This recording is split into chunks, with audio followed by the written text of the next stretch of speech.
Yeah, don't spread them around or nothing. Just put them all in the same place. Hey there, see my naked face? I haven't recorded in a while, but I was sitting here trying to figure out whether I can keep going today or not, because it's, well, you can see up there at the top left, it's 9 o'clock at night. I still have like 5 hours left on the clock. But I don't really need to be in Portland until Monday morning, or Tuesday morning, and it is Sunday night. And I can make it there in one shot. But I don't like wasting a whole day because parking was easy. But I also don't like not finding parking. But I think the dog's done, so I'm going to take him back to the shop. Come on.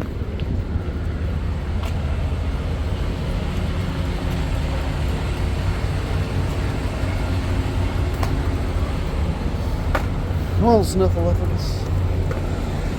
Sniffleupagus. Sniff a lot of stuff. Come on, pup. So, where am I? Forgot where I was. This is a great little app. I've used it for free for years. You know, you can pay for another version of it, but this version works fine for what I use it for. This is where I'm at now. There's plenty of parking here, by the way. I was surprised by that. But like I say, I've got 5 hours left. So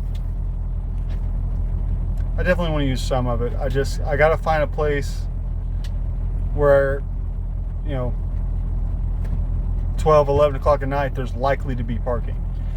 And this is how I avoid parking like all the idiots. You know, the guys that just park any which way they want and they don't take any consideration for anyone else. So get on here and just try to figure out where there's a spot that looks like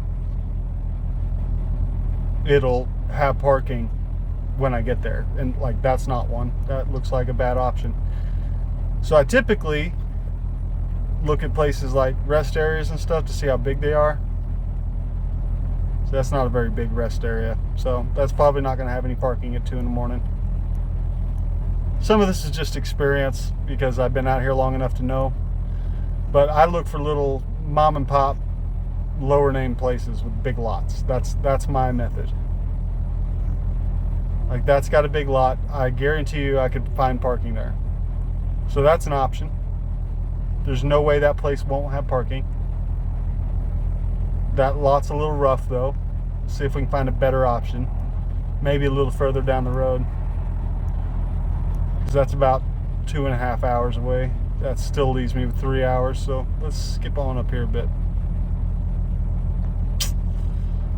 Let's see. Phoenix. Is that Oregon? Yep. So we're Talent Truck Stop, Oregon. Let's see. Load up. Come on. Load up. Where are you at? There you are. Not a good option. Not very much parking. There's a southbound rest area. There's a big old Petro. Let's see. That's a possibility. There's a big lot. they're pretty empty as of now. That's an option. That one looks pretty promising. Do they have any smaller truck stops nearby? See, and that's a good option because I can make it there, and if I don't find parking, I keep going.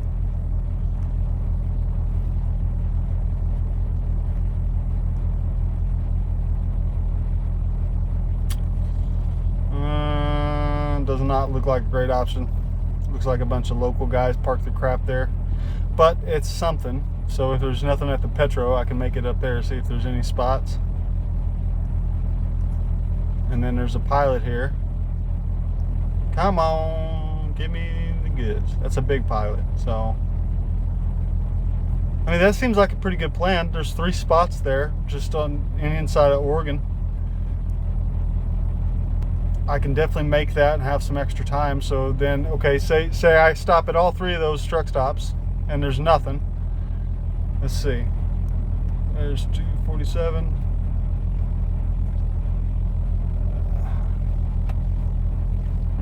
There's another 30 miles. See if I can make it to that rest. Oh, no, that's southbound rest area. Okay. Where's the next spot? There's the northbound one.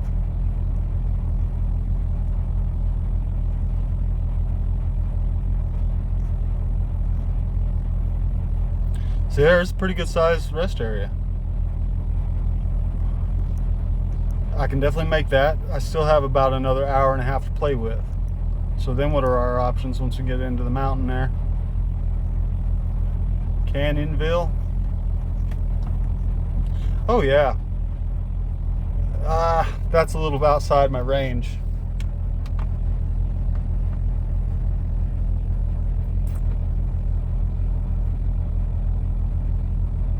I've got 5 hours and 13 minutes, so I can't make it to there. So it'll be that Phoenix area. Maybe I'll try to find one just short of that area, see if I can stop in there first. Let's see, Holbrook, Hornbrook.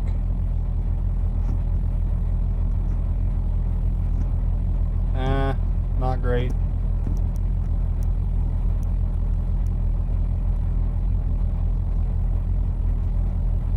I might start in Eureka, California. Is it California or Oregon? California. I might start there. That'll cut me short a little bit, but if there's a good place to park there, I might just stop in there. So yeah, that's the plan. I'm gonna run up that last 3 hours there. Try that first stop. If there's no place to stop there, I still have 2 hours to play with. I can keep on going down the road. And that, my friends, is how you don't end up parking like an idiot.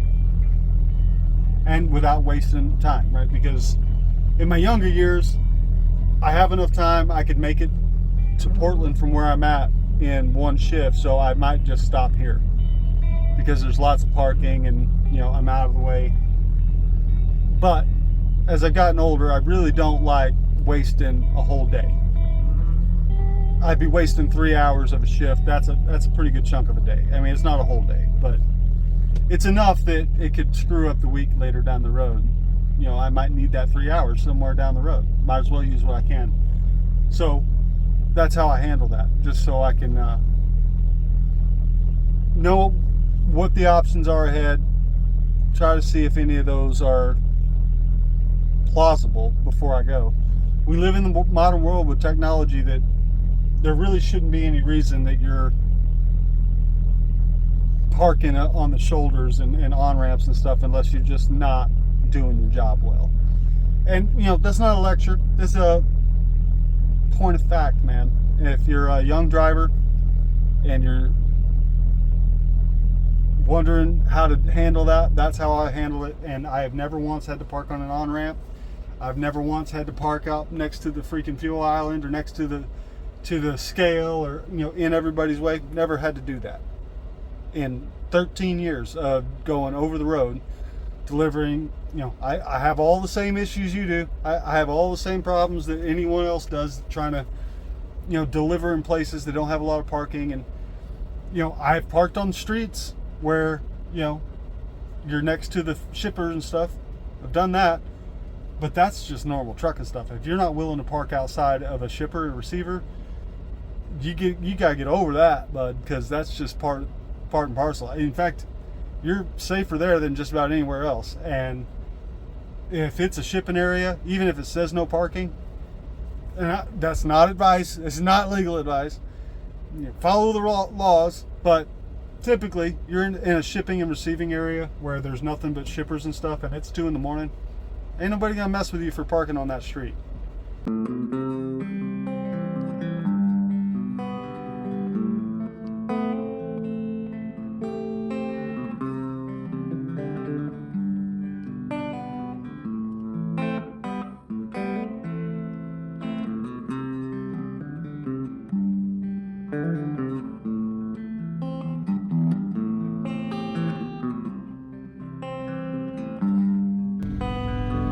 Doing, bud?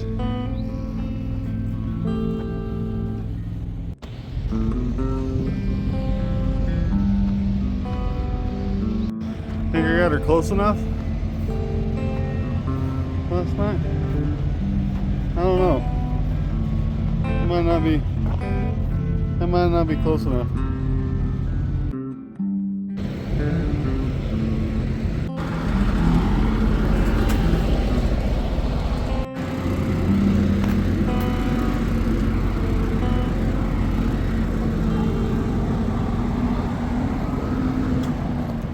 Hi, sweetie. Come here.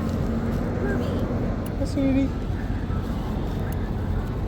Ruby. She's just being friendly. Oh, yeah. Come in, bird. What's up, bird?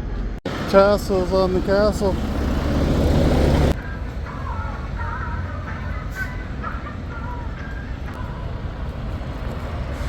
No. What's up, bro?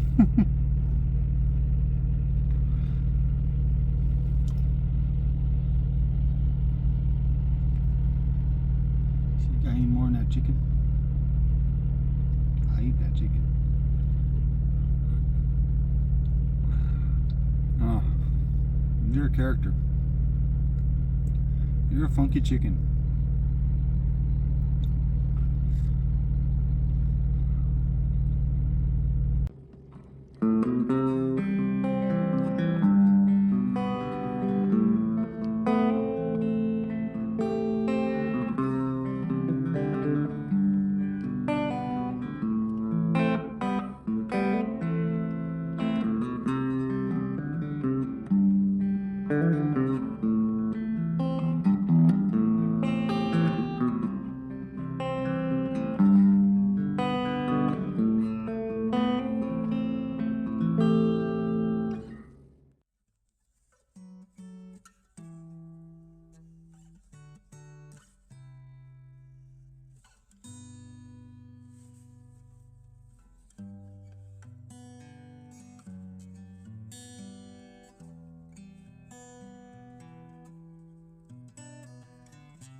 See my workout tool here. It's a pair of pants that the button broke off and a tire chain that's broken. So instead of having a loose tire chain in the truck that rattles and gets rust everywhere, I got a little bag with a handle, and that's what I work out with. It's just covered in fur. There's a nice little patina of fur everywhere. You gonna stop that anytime soon? You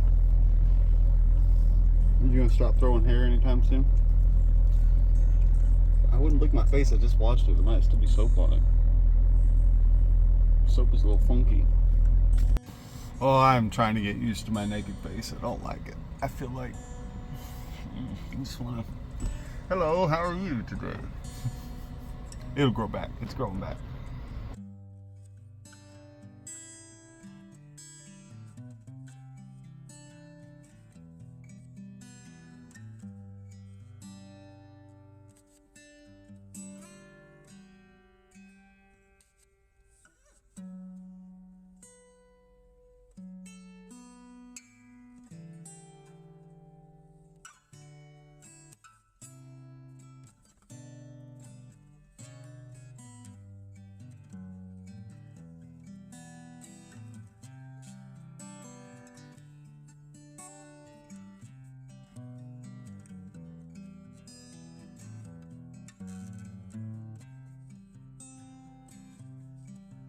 I'm not doing this to look good. This shit just sickens me, and I know that the things that keep going the way they are, there's not going to be anywhere for truckers to park. This is already not a parking space for trucks, but KeHE and FedEx, or Prime now, and NFI are the only thing on this road. I've parked here a bunch of times. It's never been a problem, but this is a problem. The amount of garbage on this street from nasty truckers not taking care of themselves and not respecting the space around them, it's ridiculous. Now, I don't have time or the equipment to get rid of all of it, but I'm going to fill up a bag. It's the best I can do. At least get the crap out of the street, and whatever I can pick up without getting somebody's fecal matter on my hands, I will. And I'm going to wear gloves just in case.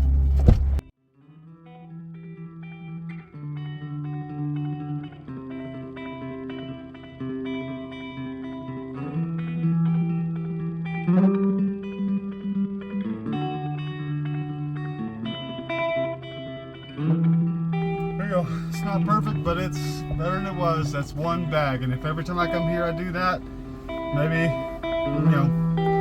they say one guy can't make a difference, but I mean, this 150 feet doesn't have any trash on it anymore.